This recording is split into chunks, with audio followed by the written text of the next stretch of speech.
Okay, no, I'm sorry. I'm not going to turn it over just yet before we turn it over to our panelists. Panelists, I know that we are going to be asking you some questions, and I know that we're still waiting for one other panelist to join us this evening. So we're going to go into the poll question, if that's okay. I'm I'm going to. sorry. I'm in. I'm in. Yeah, she's All in. right. I'm Okay, in. Miss I was in. Small. I was trying to. My phone was acting up. I would have been in. No So worries. No I'm worries. I sorry was about just that. okay. Thank you. All right. So I'm still going to just because it's on for the sake of the fact that it's on the screen. I'm going to just state our poll question this evening.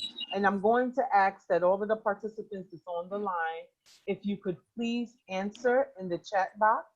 And that question basically indicates, have you or your child ever experienced racism? And that can be on any level or any form of racism. And if we can just get some people to answer on the chat, just to get a poll and to see how many people this may have been their reality, that this could have been their reality.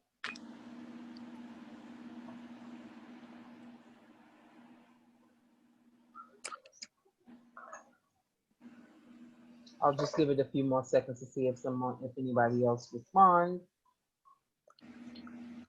Well, I have well, 3 boys. I'm sorry, who's speaking? This Is is this Yvette Miss Small. Smalls? Miss Yes, this Smalls. is. Okay. How's Okay. everybody doing tonight? Well, thank you for joining Good. us. Yes. What a pleasure. My youngest son looks more Spanish, so he didn't really, and I'm just being very clear, he didn't really go through a lot because he's a more lighter complexion. Uh, Maybe even like he looks Hispanic, the hair, everything. Now my oldest son, which is a little more dark, maybe towards my complexion, he's now 33, and he experienced a lot of racism with police. He did his first time he has ever got arrested was for spit on someone by a bad fight he wound up doing because it was a kind of abuse. He wound up doing 3 years for something that could have been less. Mm-hmm. Then I guess he caught another case as he got older, and he was so. I guess he must have realized what the police do. He's seen a lot because he grew up in Harlem and all these things. So he must have experienced a lot to the point where cops came to his house one day, right? A whole lot of them. You know how they do. They Yes. came to his house, and I guess because he understand what they would do, he jumped out the 6th floor window, right? Jumped out the window because they chased him to the point of I guess, was fearful what they might do to him. He landed in the hospital. He didn't really get hurt. Got a broken leg. They said, well, he's not walking. Not even a broken leg. I think he had a couple of sprains or something like that. And then he wound up doing prison time. Once he got in prison, you know how they do. They fought him. He had a hard time. It's not even like big time drug dealer type of cases. It's not like that. It wasn't that type of thing. Minor issues. And I'm not making excuses for wrong is wrong. But minor issues, he did a lot of time for just for that. And so even with my youngest son, he never really had that problem, like going places, getting jobs. Which my oldest son, he had more problems because of the color of his skin. Yes, I do know that racism do exist, and it has to do with the lighter complexion. More advanced. More advanced. If you look a certain way in this country, or we call America, I find out that we are very stereotyped, very, skewed, like just stereotype. It's a lot of things that we already come with labels and all type of stuff, and we're all not the same. We're all human, and we all from the race, of course, black, but it's just a different type of treatment. And I think it's to be true. I know this to be true. I've seen my brothers get shot at by the police, even just in Long Island. They pull out. If you run, they pulling out. So Yeah. yeah, it does exist, and I've seen many people, many things happen. Many things happen over racism. Yeah, so Thank I've you. Yeah. experienced it. I mean, it's very unfortunate into the different degrees and extremes that your children have experienced. Hmm. Both being your children, but having very different experiences has to be very difficult and trying. Yes. And this is why we want to talk about. So what can we do to put an end to this? What can we command from, the very people that's supposed to be serving us?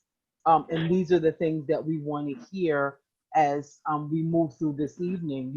What can we do so we won't have these experiences, so our grandchildren can live in a certain way, because our children are living, in a way in which we don't want to see happen and promote.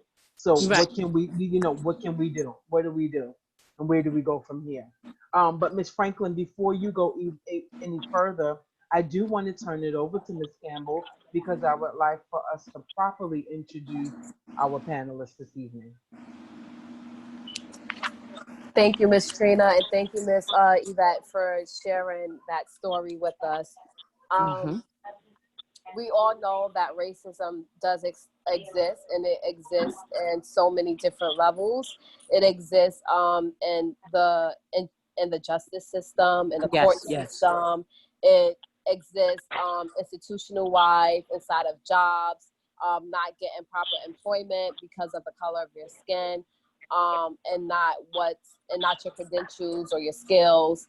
Racism also exists in banking. Some bankers or some banks will not allow you to get service, will not allow you to bank at their bank because of the color of your skin. Racism also can be a form of bullying when it comes to, maybe it could be like side jokes. Oh, she's mad black, or it's just like a dismissive racism. There are so many levels of racism. And if you ever felt like uncomfortable in a conversation, or if you ever been singled out, or maybe left out of a conversation because you don't speak that language, or because of the color of your skin, that's also a form of racism. And I just wanted to go ahead and share that before I introduce the speakers, because I know we didn't get a lot of people to respond to the polls on who experienced racism. So you probably didn't realize you experienced racism, and you did. And it was something that was like people will call a low level, but racism is racism, and it comes in all forms. Without further ado, I would love to introduce our two panel speakers that we do have. I'm going to go ahead and read the bios of the panel speakers before we get into the panel questions. And our first panel speaker is Yvette Smalls, or Yvette Fumba, because she is married now. Is it Fumba or Fumba? Okay, Yvette Fumba, a wife and an incredible mother to 5 children, was raised in a Christian home and exposed to church by her grandmother that left an undeniable mark on her life. She began singing in church, school choirs, and then pursued a career in secular world. She is a member of Dominion Life Christian Center, with Apostle Akemian Paul presides. A true worshiper and a love of God and people worldwide. A permanent wherever she visits, her voice has evolved into one thing that has a distinct and holy sound, with a message to deliver straight from God's mouth to your ears. She finds a testimony in each of the songs she writes and sings. Her favorite declaration and living example is surely God is going to get the glory from this. And that is Yvette Fumba. We also have Coraline T. Franklin. Ms. Franklin was born in Queens, New York. She's a divorced mother of 3 children, 2 girls and 1 boy. Ms. Franklin is a Black-owned business entrepreneur. She's a chef by profession for more than 20 years. She also does volunteer work in between caring for her business and her wonderful children. We welcome, and it's our pleasure to bring you Ms. Coraline Franklin and Ms. Yvette Smalls. Again, thank you for joining us, ladies. We appreciate that. Thank you, Ms. Campbell, for doing a wonderful job with giving the bio of our 2 panelists this evening. So I'm going to get ready and move into the questions that we have for the panelists. Ladies, feel free to answer in any order. Whoever wants to start, you're welcome to. my first question for either one of you would be, has your children, or child ever experienced racial profiling? And if so, could you just give us a little bit of information about that? Well, you want to go for? Well, mine's has. Mine's has. My Okay, son has. that's Miss Smalls, right? Yes. Yes. Can you just elaborate a little bit, if you wouldn't mind expounding on that a little? Okay, sure. Like I said, this first incident when he has gotten arrested, it was because of a fight that they had. He grew up. He went to private school. My son went to private school, and someone spit on him. And because of that, he caught a very bad charge by assault. I think it was assault in the first degree, and did 3 years because of it. So yes, definitely. Unfortunate. I'm sorry to hear about that situation again.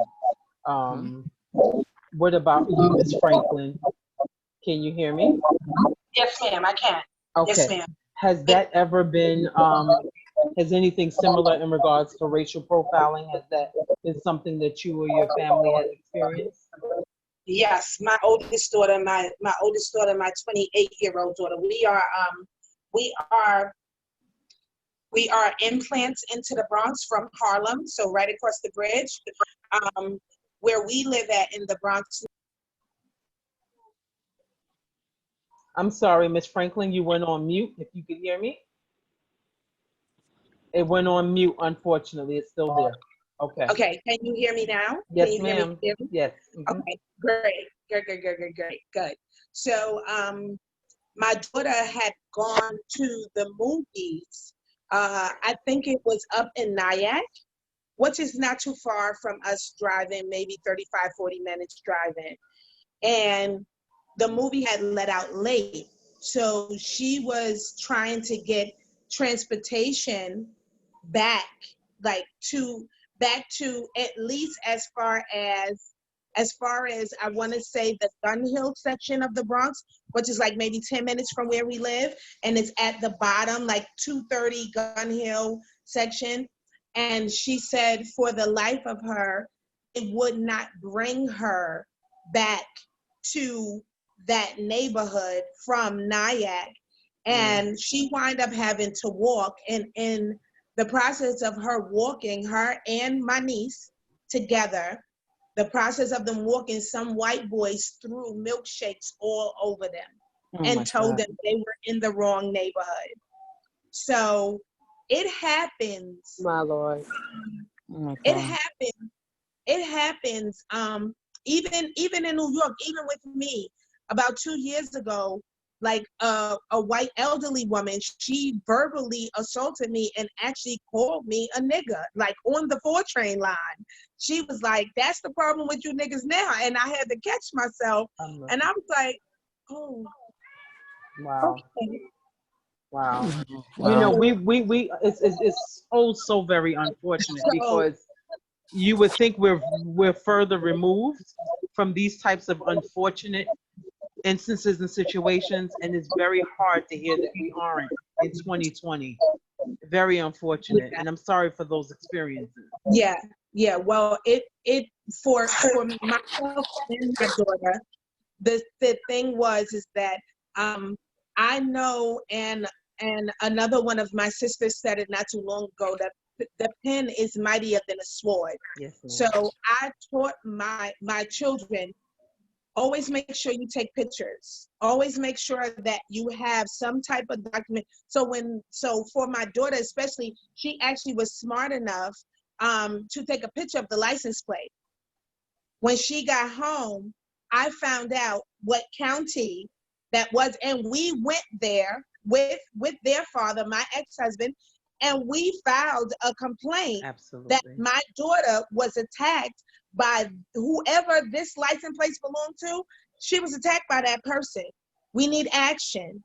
And even for me, when that elderly lady attacked me, I got off at the next stop. I had reported her. I went to the police station. I said, "I don't know who this woman is. I don't know where she's from, but she verbally assaulted me." Okay. And I want to file a complaint. And that's what we start doing, because they do it with us, with Yes. Blacks. Yes. They do it with Blacks, All the Hispanics. time. They will file a complaint for no reason. Like now, my neighborhood, and I'll finish my point. My neighborhood is being integrated. I live in predominantly Latin, Black. All the Latins, all the Black cultures. We're a mixed breed here. Mhm. They're building buildings all around us. We're noticing trickles, the little trickles of the salt within our pepper and our adobo, okay? And so, I'm just being honest. Yes, I'm ma'am. just being honest, okay? Yeah. We're loading the salt within. I'm sorry, I speak in culinary terms because I'm a chef. So yeah, so within our pepper and our adobo, we noticing some salt. Mhm. So I'm like, Mhm. oh, so Mhm. soon how the young men play the basketball across the street, what they've been doing for years, and they keep them out of trouble. And it's a little building, like it's a little like nook where they smoke their little hookah and stuff like that. Soon, the little salts is going to start calling the 311s, and our babies not going to be able to enjoy themselves in their neighborhood. And what people don't realize is when you racially profile people, you take away their freedoms. You take Absolutely. away their rights to be who they are where they live. And you're using your privilege of a lighter hue to damage someone else, because they prosecute us different in these neighborhoods. They police us different in these neighborhoods. And whether you are criminal or not, they are going to criminalize you. They're going to do it because of the color of your skin. And that's what the people of a lighter hue don't understand. We stay in our little pockets on purpose because this is where we have safety at. And if you come in here and shake this safety, what else do we have to do? Where else do we have to go? Mhm. Mhm. Now our young boys can't even play basketball across the street. You understand? The young ladies now. So where you pushing them to? Where they going? Because all of the community centers are being closed down. Lack of funding. Mhm. All of the night programs for the after school has closed down, even before the COVID. We don't have arts in our schools no more. We don't have after school programs in our schools anymore. So where do our babies go? Mhm. And then you say that they're criminals because the streets is the only place that welcome them. Well, you're taking away all of our resources. So now what? And for me, like me, I'm a working mother. Thank God all of my kids are grown now. But when they were younger, thank God they hadn't phased out all of these programs. My babies had programs. But now I feel for my neighbors that have teenage children and their kids don't have no place to go, especially with this COVID mess. Yes. So now what do we do? That's right. That's right. Now Wow. It's and I mean you said a lot, but one thing I want to speak to that I applaud you for is showing your daughter and leading by example. No, we're not going to just let this issue or this matter and this situation occur without some type of recourse and action. So going back to the scene, putting in formal complaints is just showing them that let's not settle for anything that anyone decides to give us. There's other ways that we can go about, combating the situation. So I'm glad that you said that, because like you said, putting pen to paper does has its effects and long run outcomes is when we don't do it and we just settle, that things pass us by, it's to our disadvantage. So thank you so much, ladies, for that. My next question is to the panelists in either order, ladies. What do you believe is the right age to speak to your children about racism? Wow. What is the right age to have this conversation, if there's such? For me, I would say about 11. And why 11? Why 11?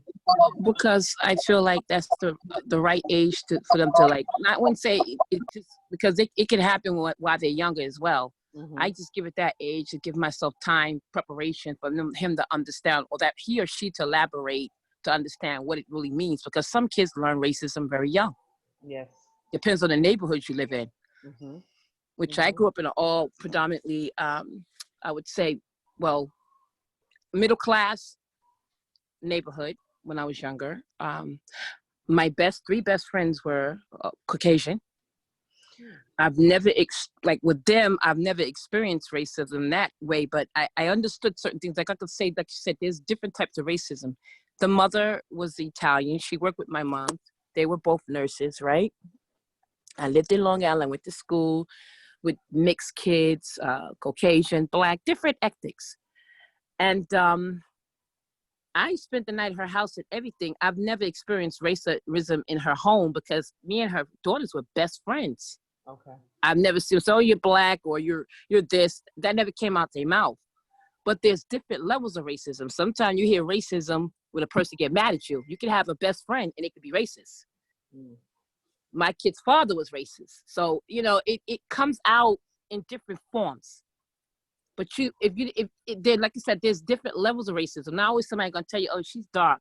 But now that I'm older and I've learned it, I can look at people. Sometimes you can see racism by the way people look at you. There's different levels of racism, different levels of it. But for me to experience that as a kid, no, I didn't.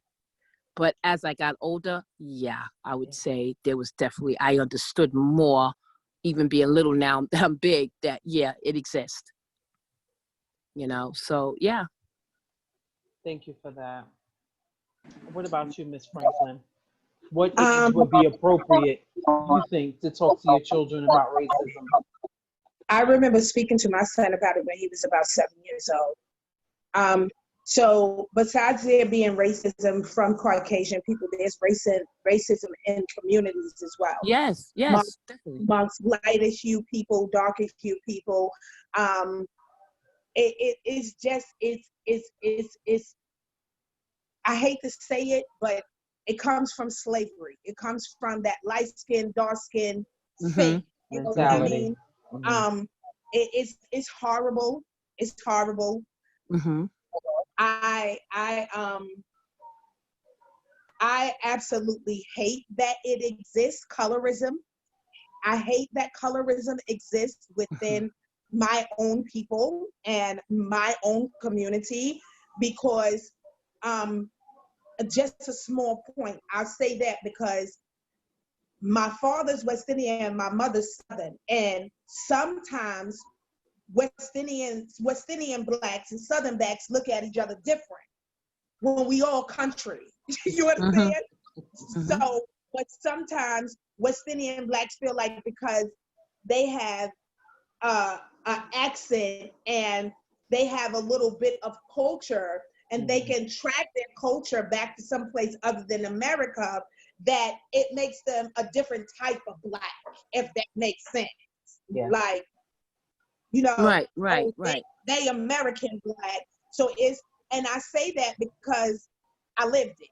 I like literally like my family would be like, my mom will say to me sometimes like, oh, you're just like your people. What does that mean, lady? What does it mean that I'm just like my people? What does that mean? So I get that from my own mom. The reason for me having the conversation with my son at 7 years old is because he had an encounter with a Hispanic classmate that told him, it don't matter if your skin is light like mine, you still a nigga.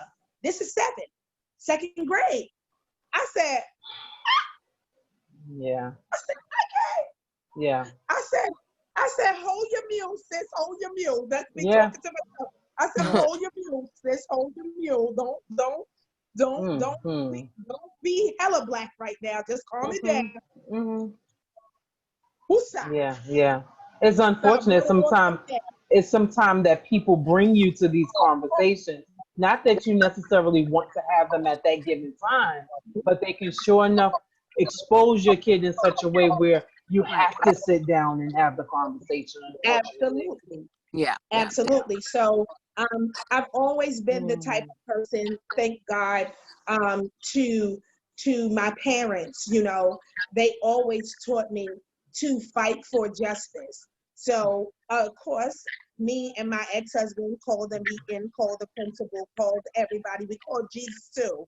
We called all the people of the Lacing of the land. Yeah, we called them. We just was calling around. District, Rigo, we was down at the people place, okay? Listen, there's an issue here. That's And right. we have to deal with it, and we have to talk about it. So the parents, the young man's parents, and myself and my ex-husband, we had a meeting, and we actually began to organize from that point on how the children need to understand. Listen, I live in a Bronx, New York, on the East Tremont section. It don't matter if my skin is like this or if it's like this.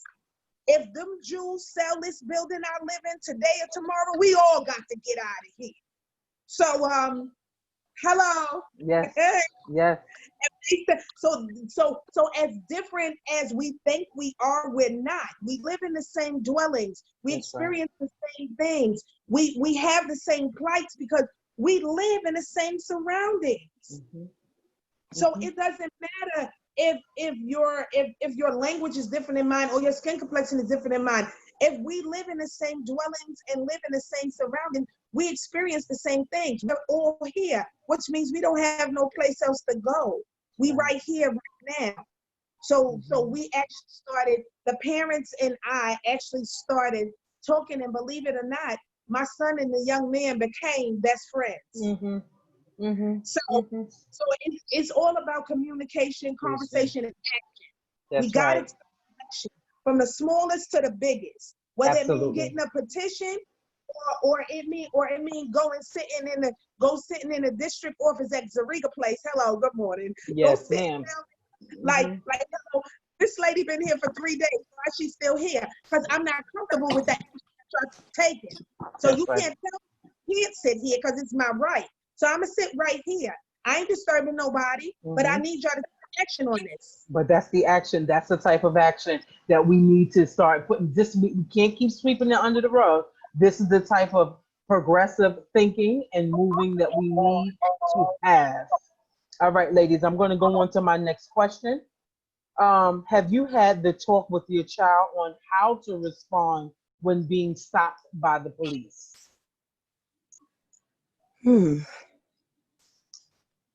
I would say I used to talk to him about the police and stuff like that, the different things, but not to the point. You know, kids sometimes unexpectedly, it's like a random thing. They get in trouble. They don't know what to say or what to do sometimes, because they get nervous. Yeah. So I didn't get a chance to really respond like now how I would deal with it. It would have been, if I could do things differently now, especially now, I think I would have did it in a different way. Yes, definitely. Okay. But you know what? The good thing is that it's not too late. Right. And it doesn't matter how old our children are. Whether they're 8 to 80, we still want to tell them, because look what's happening. George Floyd wasn't, he was somebody's child. He wasn't their young child. I'm sorry. Absolutely. I'm sorry. Someone was trying to say something. You could start. Yes. I just wanted to say something about what you said, something about the police pulling people over. There's an app now on iPhone where you can download, and it actually starts recording if they pull you over and sends the video to like a family member or somebody. Wow. So it records every conversation, videos. My husband actually downloaded it. I have a 5-year-old, so I don't have all the kids or, so my husband has it on his phone. And if he gets pulled over by the police, he will, start it, and it will record every video, every voice conversation, and then, text message it to me.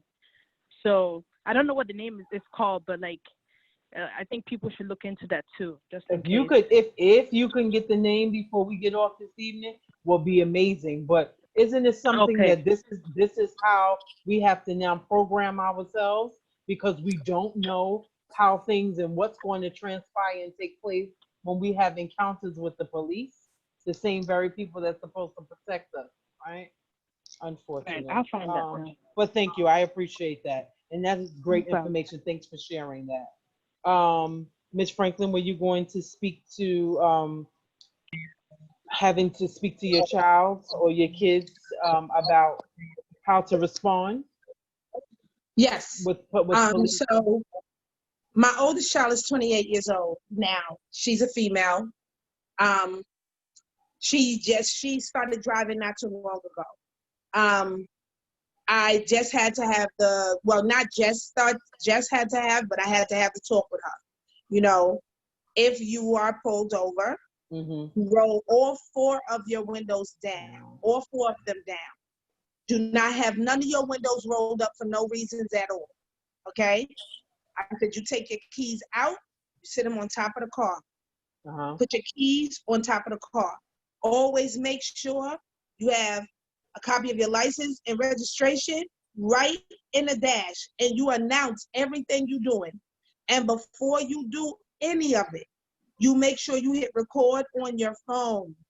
Okay? Make sure you hit record on your phone, because they not just killing our Black men, they killing our Black women too.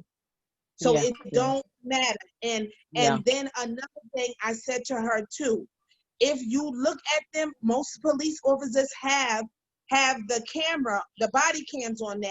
If that red light is not flashing, you have the right to say to the officer, your light is not on your body cam. I would feel safer if you have it on. Make sure your hands are always visible. Even with my son, when he leaves, because my son don't work in our neighborhood, he worked downtown with the people of the lighter hue. Okay? So I told him, I said, when you get down there, you don't walk down the street with your hoodie on. Always make sure your face is visible. Do not put your hands in front of your hoodie pocket. Always make sure your hands is visible. It's shameful that these are the type of ways we have to train our babies in. And again, it goes back to slavery. You understand? How we got to train them. Not too long ago, one of my brother's chefs, he had an experience. He said that he gets off for work at a late hour. The cops stopped him. And then that's another thing too. I'll come back, but that's another thing too. They send the Caucasian cops to our neighborhoods on purpose. They do that on purpose, okay? They do that because they know that, one, they're fearful of us, period. Period. They're fearful of our skin. They're fearful of if we're educated by any way. If we know a little bit about the law, if we say anything to them about like the dash cam situation, officer, I don't see the light on your dash cam. They don't never want us to know anything pertaining to the law. And God forbid that we should ask for their captain or their chief. Oh, honey. Oh, honey. It's a whole situation. But back to the point. It's a shame that we got to train our children in these ways. It's a little bit less because I have family that live out in the suburbs, like in Long Island and stuff like that. And mostly my nephews that live out in Corm and live out in Farmingdale, they don't get harassed as much as my nephews that live out in Wyandanch. Because see, Wyandanch is hood. You understand? And Farmingdale and Corm is more affluent, more upscale. Black folks, but more affluent, more upscale. You understand? So they're like, okay, you know, their mother must be so-and-so, their father must be so-and-so. So the talks even that my sister-in-laws have with my nephews living in 2 different sections of the suburbs is different. Because again, they filter in the white officers that don't have no understanding of even what it's like just to wake up Black or wake up Latin or wake up Indian or wake up Mexican. They don't know about that. They wake up in the light of hue, and that automatically speaks honesty to people. But they'll see me and they'll see this head wrap. Oh, she an angry Black woman, or she must be militant. Something got to be wrong with her. Something ain't right. Which kind of also takes us to the next thing you kind of piggyback off of, Ms. Franklin. The next question is, what are some of the fears that you have when your children leave the home or your home? What's some of your fears? Well, It, you know, well now, like she said, it doesn't matter if it's just boys, it could be girls too. That's right. You know, I lost a son. My son was killed. So for my son, anybody's son, to go out and you think that that child is coming home, or so many things can go wrong, especially now. And I'm a piggyback off of what Miss Franklin say. Miss Franklin, right? I'm a piggyback Yes, off Miss what Smalls. you said. The aggression, the Caucasian cops is waiting for, like you said, how do you respond to the cops? It seems like it's no way to respond to them, even if you're good or however. If they come like it with the mindset to kill, you know. And the aggression, if you show any type of aggression, it's like they make excuses for why they're killing us or shooting us, things of that nature. I've seen it with my own two eyes, the things that they can do, even when you're not even doing anything wrong. It's like, okay, like she said, go in that neighborhood and do whatever. And I believe, to my knowledge, what I've seen when growing up in Long Island, them pulling out guns, and even the state police officers too. If a child, even kids that's in a group home, if they run away from group homes, they will shoot to kill. They don't ask questions. These are state troopers, people that would train like on the highways and stuff like that. So back to the question is, the cops have that aggression. And I believe a lot of their families are like Ku Klux Klans come from that background. So they're protected. They're supposed to protect and serve, but they are actually protecting the cops that kill you. It's just a lot, It is. you know, unfortunately. It is. It is. And aside from, you know, when your kids leave the home, are there any, you know, does it still inflate any fears? Any fears for you when they go out the house, especially Yes. in this climate? Well, you know, I would say I didn't experience fear. I'm gonna be honest with you. I didn't Okay. experience fear until I experienced the death of my son. Mm. You know, I'm a praying mother. I do that. And I never lived in like fear, to be fearful like that. I'm not that type of person. I've been through a lot. So I'm not like, oh God, what's gonna happen next? What's going on? Until I lost my son, it kind of changed the story. I'm still not fearful because my hope is in him. But it was like, oh my God, you know, I have like, I would say I care about what goes on with the Black children and different ethics that these things happen to, unfortunately, and what happened to George Floyd and every other person that got killed under this, you know, of the, like you said, protect and serve, the cops that done this. And, you know, we sit up here and we go through these things, not just when George Floyd got killed, it's not only affected their parents, it affected many parents that have to live with that. That's Or right. the fact that their child may go out there and never come back. You know, nobody wants to bury their kid. Nobody. That's right. That's right. So it's a awful thing, and they go with this mindset like, okay, do they wake up and say, okay, let's go get somebody today? Who we gonna get? It's not. Unfortunately, they don't understand us, and they feel like we don't understand them. Mhm. But what is there to understand? We're supposed to be one human race to love each other, not about, okay, you're Black and you're white. Mhm. Should never be that way, but unfortunately, it is. And I mean, just even bridging the gap between the officers actually learning the people in the community. I remember my grandmother, when I was growing up, she used to indicate that she knew the cops. It was the same old regular cops policing our community. So they got to know us and we got to know them. Right. And we've moved away from that. I don't have any recollection of that. But I remember my grandmother saying this to me when I was younger. We talked about different case scenarios, and if we can even request and require, you know, certain types of cops to come into our area who are not oblivious of our conditions and our concerns, Mm-hmm. I think that would help us move, you know, forward in, you know, progression in regards to our relationship between, you know, police and us in our communities. And, you know, these are things that we can command. I feel like, you know, they need to get to know us, know people on a first name basis. Don't come in with the aggressive, like you said, attitude, you know, like out to kill or hurt and harm, you know, Mhm. because just simply because of the color of our skin. And, you know, they're superior and we're inferior. So, you know, that complex, reconditioning their training. Yes. And I think everybody's just fearful in the streets, and it's just a matter of, you know, who gets who first, unfortunately. So I wanted to also, because I have two more questions, and I do know that with my time, I need to open the floor up for Q&A as well. So I just want to get to the next question, ladies, if you don't mind. The next one is, have you ever, I'm sorry, have recent events of racial injustices throughout America impacted the way you parent your children? With everything going on right now, I think both of you ladies kind of spoke to, how that's had an effect and impact on Right. your children, even if it's not your children directly. If it's, your other relatives, has it impacted, and if so, how so? It has also.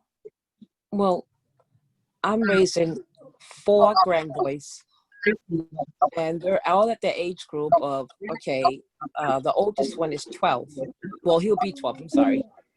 I think the other one is 9, 7, and then I have my grandson that was 4, right? I'm starting to have that conversation, the oldest one, now.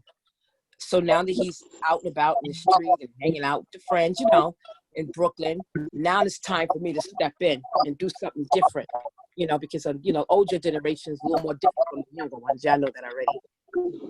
So now I'm Harvey, come over. I'm talking to him more because I really see the change, and I don't want him to be a statistic at all. So I would say definitely, in my input is different now towards him and any other kid that I'm raising. Yeah. Thank you for sharing that, and blessings with your grandkids.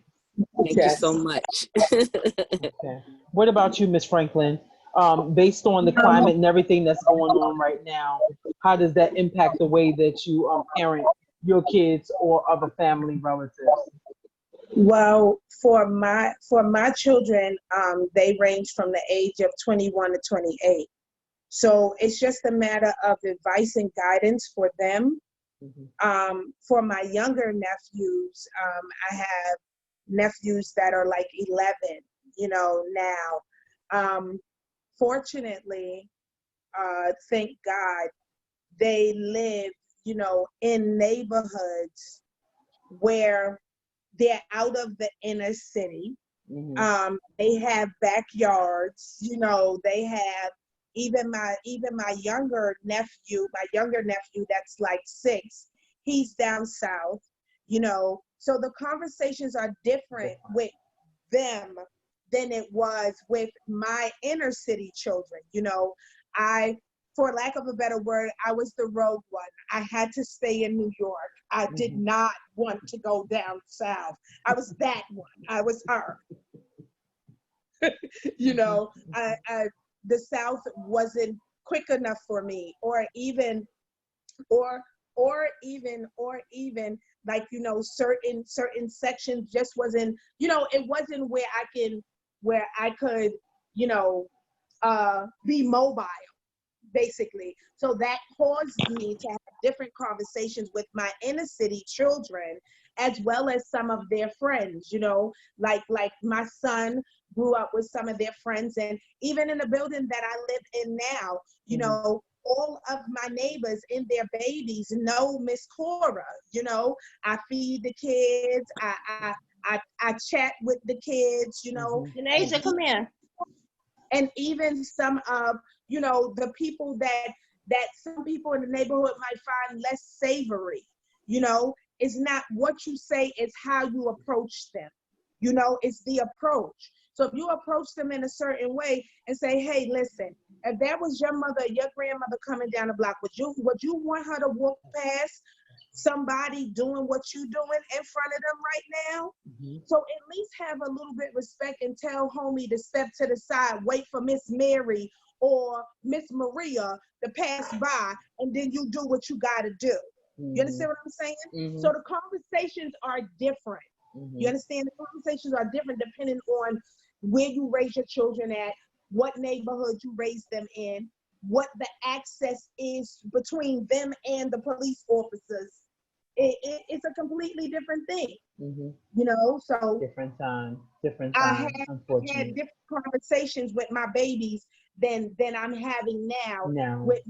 with my younger nephews, and my, you know, and even my younger nieces, because their environment is different. You know, like I said, my family, as soon as they could, they left. They said, "Oh no, you crazy, I got to go. What is wrong with you? Yes. Why?" And I'm like, for me personally, I love New York, and I don't take nothing away from it, because the statement is very true. The stuff we go through just as Black people in New York City, if you got New York toughness in you, you good. You can go Anywhere you go, anywhere. anywhere. Honey, I don't walk through the projects of Chicago, okay? One of the roughest South Side, one of the roughest places people, oh no, you're not supposed to, well, wait a minute. Is that any worse than St. Nicholas houses or Rosedale? What happened? Project is project. But again, back to the point is, it's different depending on where you're raising your babies at. The conversations are very, very different. So I said to my children, very different from what I say to my nephews now, because their environment is different and their encounters are different. I mean, even if I could just speak to briefly, just, you know, a lot of the time, some of the elders in the community are even afraid to have conversations with younger generations in fear of retaliation of what they're going to say and do. And I don't know how we've moved away from us being able to simply talk to whether it be our children or other people's children, which is all encompasses our children. I don't understand how we got back to that, but I think how we got away from it, but I think the way to get back to it is to start conversations in your house with your kids and their friends, and we go from there, right? So ladies, I have one more question for you directly before we do our Q&A. Excuse me, and that is, if you could take away one systematic barrier for your child or your children, what would it be and why? One systematic barrier that you can take away from your children, what would it be and why?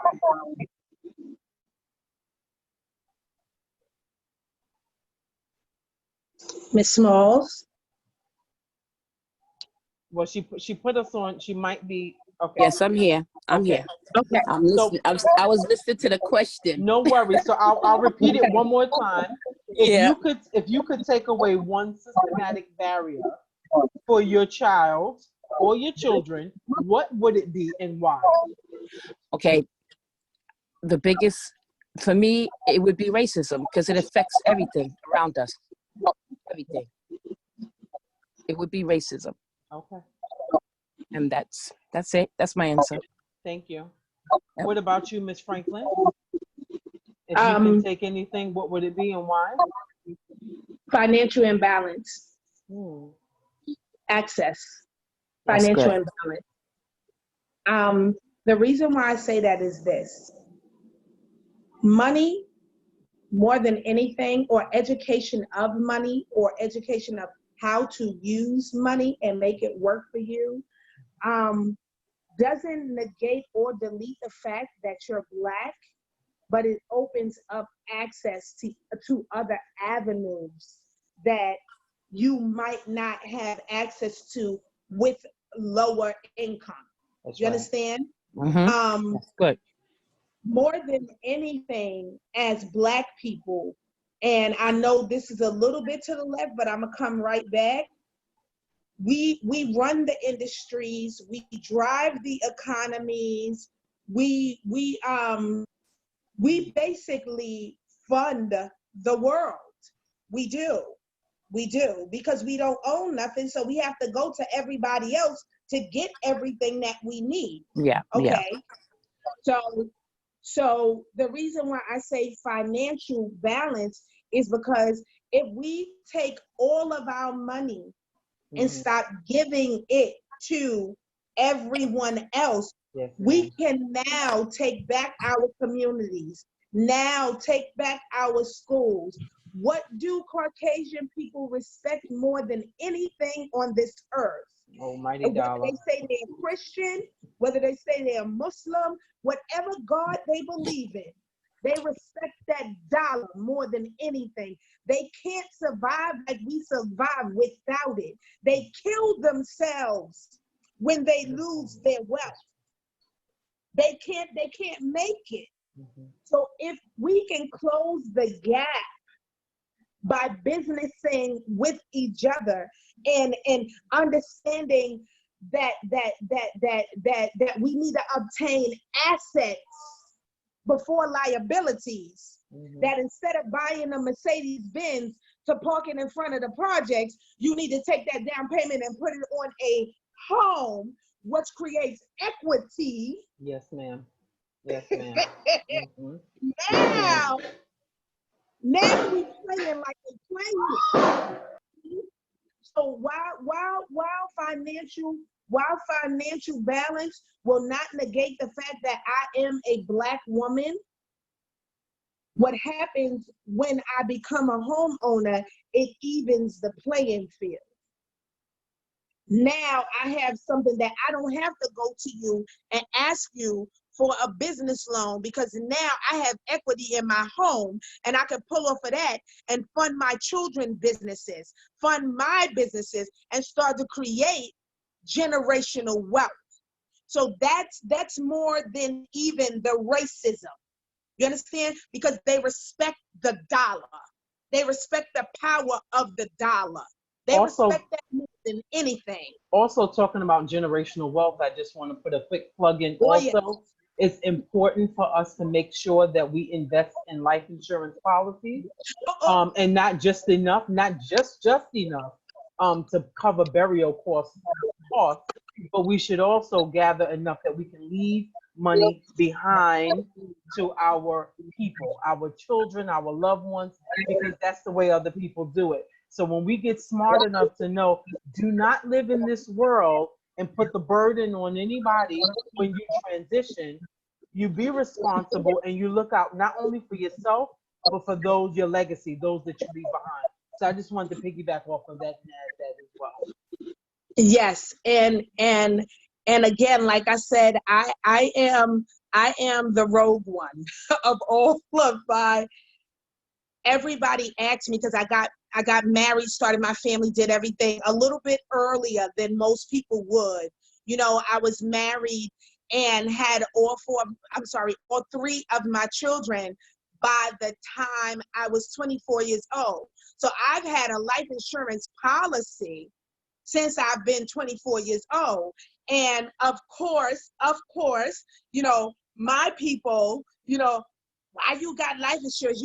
I said, because if I die today or tomorrow, my children have to survive the next 18 years without their mother, and they're gonna have financial needs for a whole 18 years in the absence of a parental income.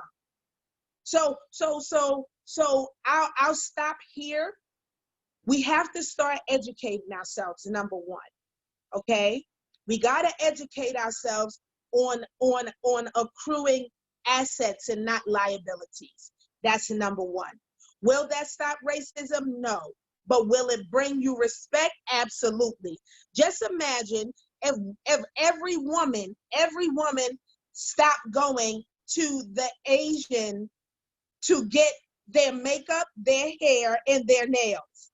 Please, if we just stop there for 1 month, don't buy no more. That would hit them in their pocket. Absolutely. Don't buy no more bundles from the Asians. Don't get your nails done from the Asians. I'm telling you, because the Asians pay the Jews just like we do. It's just that they're closer in business. You understand? The Asians pay to these Jews to rent these places right here on East Tremont, just like the Jew that owned my building. You understand what I'm saying? So we all paying somebody. That's right. Miss Franklin, what I want to do is I want to just say to you two ladies, Miss Smalls and Miss Franklin, first and foremost, I want to thank you for being so diligent with answering those questions that we had for you. That feedback was amazing, and we thank you for that. I do want to open, just in a lieu of time, I want to open the floor for any questions that anybody outside of the two of you ladies may have. So that's our Q&A section right now. So any of the callers that's on the line, do you have any questions that you would like to direct to Ms. Smalls or Ms. Franklin or anyone else that's participating at this time? Would anyone like to ask any questions or make a comment?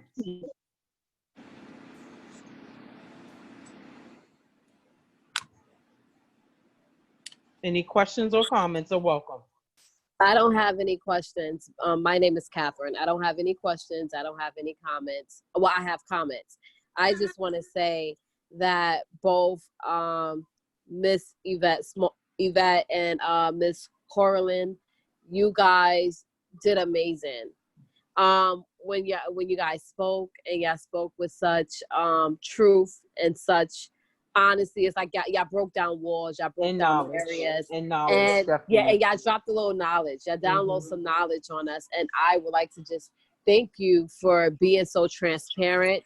Thank you for being so knowledgeable, and thank you just for being on. You ladies are completely awesome, and y'all just wowed me, like literally wowed me. So thank you, and that's just my comment. I just wanted to go ahead and throw that comment there. It was blessing. Does anybody else have any questions they would like to ask anyone? Or statements. Yeah, All welcome. Yeah, I'll make a comment. So I unfortunately, again, Caller, just let us know who you are. If you can just let us know who you are, and maybe Miss Letitia, thank you. If you could just speak up a little bit.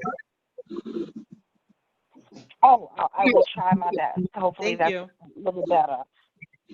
No problem. So I unfortunately cannot remember who made the comment. I don't know whether it was Miss Small or Miss Franklin, but I think it might have been Miss Franklin about your daughter and her friend having to walk and having that experience with someone throwing the milkshake on them. And your story actually took me back to a story that my mother told me. I remember having taken this Black history class in high school, and we had to do this project, and of course it involved actually talking to your parents, your grandparents. And I remember my mom conveying a story about having to walk to school. They always say walk miles and miles to school, but she was from Deep South Alabama. So back at that time in the 40s and 50s, they had all sorts of issues down there in Alabama, but she shared the story of having to walk to school while the white students would be on the buses and literally getting spit upon by these white kids on the buses, and she's walking along. So when you shared that story about the milkshake, it almost took me back to that story that my mom had shared, and it was just like, golly, like we are still dealing with the same stuff. Like our young people, my mom is over 80 now. It's like, and your young daughter is dealing with the same nonsense that my 80-plus mom is dealing with. So, that was really, that really resonated with me and just drew my attention. And I'm so sorry that your daughter had to go through that experience. Yeah. It's thank you very much. And I am fortunate enough to have had parents that educated us on how to deal with certain things and have us understand that we have a human right to take action on any injustice committed against us or another person. So that's what it's really about. It's more than just the talk. It's more than just being upset or angry or even a little bit livid or vexed. It's about taking action. It's about educating yourself and taking action. That's the only way we're gonna get changes, if we continue to take action. We have to take action, be it getting petitions, finding out who your local congressman your district council is. This all is important because these are the people that I went today to vote for. These are the people that we go to vote for. So we have to know their names. We have to know where their offices are. We have to let them know, hey, listen, this is what's plaguing my neighborhood. We're being over-policed. Go sit down. You got to find out who your community board leaders are too. You have to go and sit in at these community meetings. Yes. These are things that we have Yes, to do. absolutely. So when they're building new drug programs around the corner, when they're building new shelters, things that can bring a certain element into our already challenged neighborhood. We already have challenges. So it's just about taking action. And thank you so much for sharing this story about your mom. It's sad that history itself, but it's going to consistently repeat itself until we take action and we remedy it. I don't think we'll get it right, but we have to take action and we have to create a remedy for it. Thank you for Franklin, sharing. thank Thank you. you. That's powerful right there, and that's another thing is an effect on racism. Our communities are so under-resourced. Our schools are so under-resourced, and it's because of our race. It's because we are of people of color, or we're Black Americans, that our schools don't have adequate textbooks or adequate services. We don't have no performing arts. We don't have adequate health care. We just like so under-resourced, even when it comes to public health. So I want to And Ms. Campbell, if I may, I'm sorry, Ms. Campbell, I just want to say also, that's why Ms. Franklin was talking about being prepared to take action, going to the local council representation, demanding what we will have, sitting in on these meetings. All of that is extremely relevant, and that's things that we can do right here and right now. So I just want to put that out there. Thank you. It is things we can do. Yeah. So I want to get to the next slide. Right. Oh, can I add one more thing? I'm sorry. Yeah. I'm sorry. I just want to add one more thing because you brought something else to mind, which was education. You know, the fact that we are all parents and our kids are going to school, and, you know, we talk to the kids about what's going on in the streets and, you know, taking care of themselves out there and protecting their rights. But, you know, we need to make sure as parents that we're protecting our kids' rights in that school building too. Because I know for me personally, you know, my son was in a special education class, like when he was in elementary school and middle school. And, you know, everything the teacher said was gospel in the beginning because I just didn't know any better. And then, you know, as he got to middle school, and it was like this child was getting disenchanted with school and getting into trouble. And it's like, well, what is going on? And I just literally sat and asked him. I just straight up asked him, because I was having a meeting with the school, and I was like, what's your problem with the school? And his thing was, the teachers are disrespectful. And it's like, oh okay. Well, it's like, even though they didn't necessarily want to hear that, but this is just from a perspective. So some things are just about perspective and how people are feeling that they're being treated in a certain way. And so, you know, I had to take the information back as a parent and go back to the school and say, this is what's going on. So now we need to work on that part. So, you know, I tell my child, you can't act up because then it takes the focus. Then I got to take my focus off of correcting your teachers in the school and put my focus on correcting you. So I just need you to do the right thing and, you know, and respond respectfully, even when you feel you being disrespected. You respond respectfully, but then you bring that back to me, and you let me, as your mom, handle that with the school. So, and I was PA president at his middle school, and we had we did a workshop on special education, and some of the parents that were there that had children in general ed classes, they were so appreciative to even be there and be part of that conversation because they had no clue what parents of children in special education actually go through. So I think, again, as we are talking with kids and empowering them, let's make sure that we are empowering them in their school buildings too, because they spend so much of their time there and so much of their education and learning comes from there. We need to make sure that we are paying attention as parents to what's going on in our school buildings too. Advocating for our kids, because if we Mhm. don't do it, who else will? So thank you. Nobody for that. will. So we have to advocate as parents. So I would like to go into the stresses of raising a child of color, because Ms. Letitia was already hitting on one of them, which was being an advocate for our children, right? We always have to be an advocate when it comes to their education, when it comes to their health, when it comes to justice. We have to be their biggest advocate. So some of the stresses of raising a child of color is increased fear and anxiety. A lot of our fear and anxiety comes from police brutality, as well as just as well as racism on the street, because there's different gangs out there. There's a DDP gang. There's different gangs that target Black people. KKK is a gang. It targets Black people. So we always live in a constant fear and anxiety. Well, not everyone, but some parents. We worry about our child's safety. We're dealing with our own trauma, being a person of color, including systemic and institutional racism. A lot of our parents that are parents are raising children in dysfunctional households. You know why? Because they're dealing with their own trauma from when they were growing up, trauma from past experiences, whether it's in racism, whether it's with their mental health, whether it was something that they experienced in their past.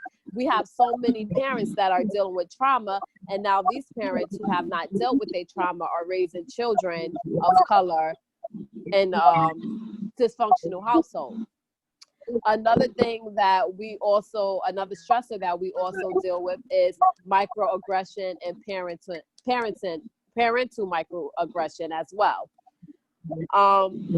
So I kind of wanted just to hit on some stressors of raising a child of color. How do you feel as a parent raising a child of color? What is something that is the most difficult for you when raising your child, or when you have raised your child of color? Anybody? Yeah, I didn't want to go first. I was trying to hold my mule. I didn't want to go first. Girl, go ahead. I didn't want to go first. For me, I figured out very, very early that post-traumatic slave disorder is real. It's very, very real. Okay. My mom comes from Arkansas. That's the Delta. That's the mid of the Southern people, stuff things, swamps and stuff like that. But I realized really, really early that that in our community, we don't speak about counseling. We don't speak about depression. We don't speak about, we don't talk about these things. So when I became a mom, I made it a point to create healthy outlets for my children where they knew you can say anything to me as long as you watch your tone. Say what you need to say, because I don't want you to hold that stuff in, because it builds cancer in you. So I want you to say what you need to say. For me, by the time I was 25, I was in active counseling from childhood trauma, because I refused to have outbursts and different things trigger me, and I didn't know what in a Hushan John was going on. Come on. Okay. Yeah. So I made it a point, because the hidden things we don't talk about in Black communities, you know, the hidden stuff. Daddy sometimes smacking mommy around. Uncle so-and-so is you left with Uncle so-and-so, and Uncle so-and-so may have touched you, or cousin so-and-so may have touched you. These are things that we bury down That's right. deep, That's right. and we don't deal with it. So now we're older, living in an adult world, dealing with adult things, and we haven't even dealt with the trauma of making it through childhood. It's true. So, It's true. so I am an advocate for counseling, Mental health. village coaching, okay, and just having mentorship.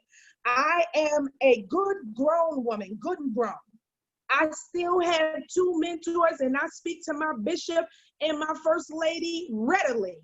Okay, I don't let nothing rent more space in this little piece of peanut head I got than it pay rent for. If you ain't paying no rent to be up here, I ain't letting you stay there too long. Good night. I'm evicting you. Get out. Get out. That's right. Because- That's right. because And a lot of parents don't have that mindset like you. we So what do we do when there's parents that don't have mindsets like you? You get what I mean? Not a lot of parents, especially Black families, Black parents, they don't believe in mental health and going into a counselor, speaking on their feelings or emotion and trying to get to the bottom of it.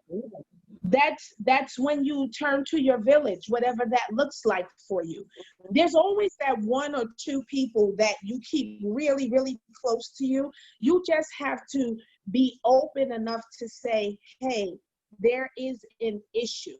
There is an issue. See, we got to start, one, communicating with our own selves and understanding our own like makeup as human beings. We have to understand that. Like, and that comes with being honest with yourself. Over these years, I'm going to be 40. Hello, good morning. Hello.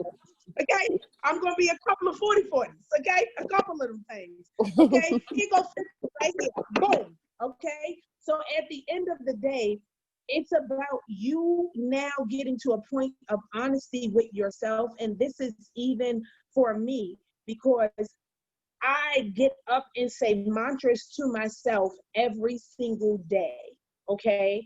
Because that's what helps me. That might not be somebody else's, thing, but you have to start with understanding who you are and understand if something is amiss, you have the God-given power to challenge that thing and eradicate it from your spirit person.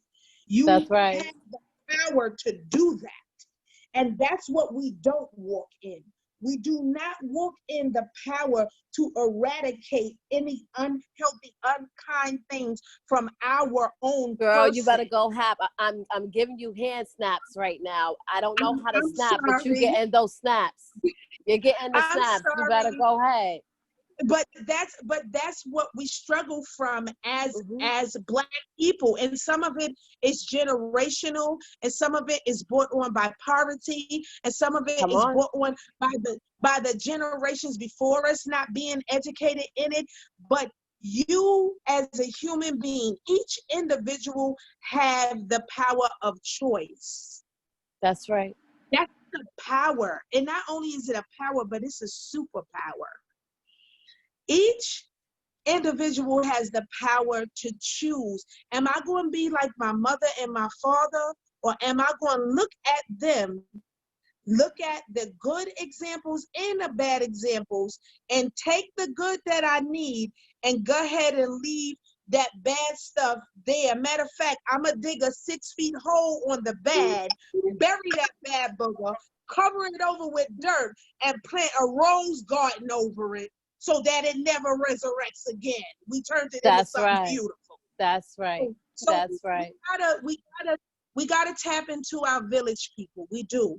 Everybody has that 1 or that 2 persons that they can speak to, that they feel comfortable with letting their shoulders down and taking off their head wraps, in my case, Or and just taking off letting their them wigs in my case, because I throw it right you off. know, Come just on. letting them see my little Just letting them see my little nappy coils I got underneath here. You know, we have that.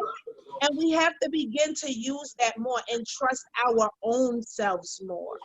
That's right. We That's gotta right. work on that. So that's it. I'm done. No, Miss Sorry. Franklin, you spoke on, there were so many points that you made in regards to, you know, utilizing your community, whatever that looks like that you've developed, making sure that you are of sound mind so you can navigate and you can get your loved ones to navigate in this community and in this climate means everything. So, I mean, just in the endless other points that you made, I thank you for your feedback this evening. And I hope that everybody else that's joined the line can take a page out of your book and some of the points that you made this evening. Thank That's you for right. that. That's right. Thank you for that. It's as well as you, Ms. Malls, as well. We Thank you. definitely appreciate the opportunity that you've given us this evening by educating us, and talking to us, and walking us through just how to get through to life where you can win. We can That's win. right. Amen. Amen. All right. So Miss Campbell, are we going to go to the next slide so we can So our begin to next wrap? slide, we trying to wrap it up, guys. Yeah. We are hitting some good topics, and I do apologize. Before that healing and coping slide, we had stresses of children of color. I hope you guys read through that slide and y'all can get some data and information in regards to some of the things that children have to go through being of color, and whether it's with their family, education, job market, or policies. This is just some of the things that they go through. I hope you guys were able to read that, because I'm going to just go ahead to the next slide, which is healing and coping. How to heal and how to cope with trauma. How to heal and cope with trauma in regards to racism, in regards to past experience, in regards to being hurt or things that you have went through in the past. Some of the healing and coping is self-care. We know self-care has a whole big bracket of things that you can do with self-care, whether it is meditating, yoga, exercising, eating healthy, taking care of your body, taking care of your health. All of that has to do with self-care. Then we have some balance, trying to find balance in your life, trying to be a little time-oriented, time management, trying to find that balance of who you are, where you're going, and where you want to be. And then we have mental health, trying to go ahead and get some clarity about your mind, get some clarity about your thoughts, what's going on. How can you move past certain hurt? How can you move past certain traumas? Then we have a healing circle, which I'm guessing it comes from, like you said, pulling on someone that you can trust. Maybe going back to the village. Your village probably could be a family member or your home girl, or maybe your church, or maybe a Prayer support circles. group. Prayer circles, circles. that's right. Maybe your support group. You know, we got our support group going on, Miss Trina. Yes, ma'am. So that's right.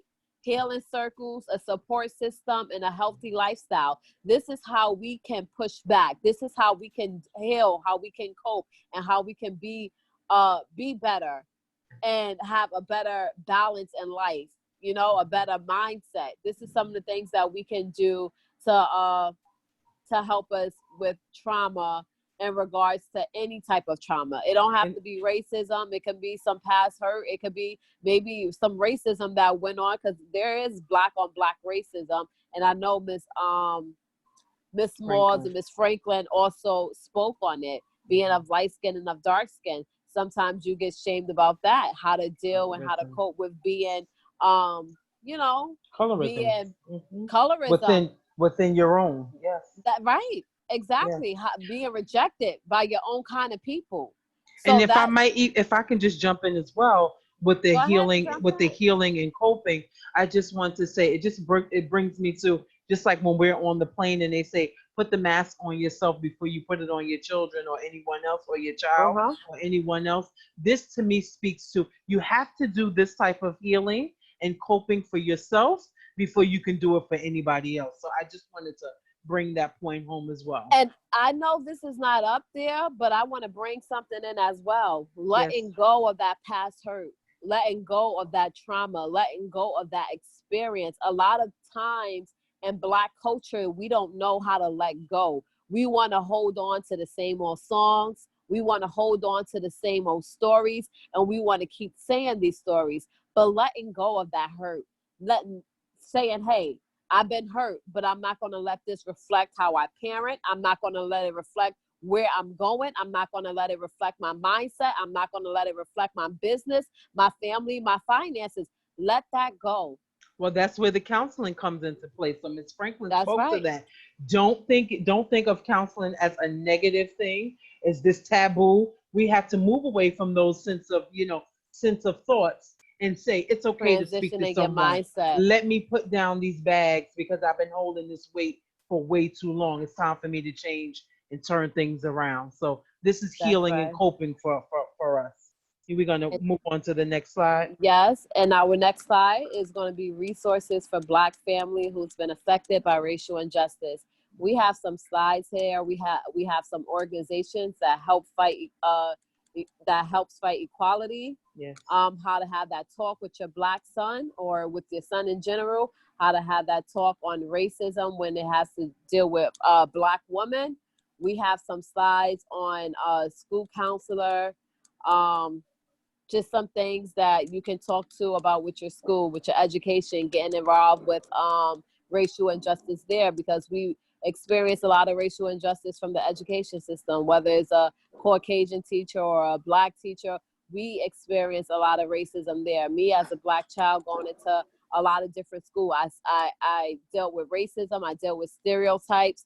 Just having the name Catherine Moore. Every time somebody heard the name Catherine Moore and I said, I'm here. Are you sure that's you?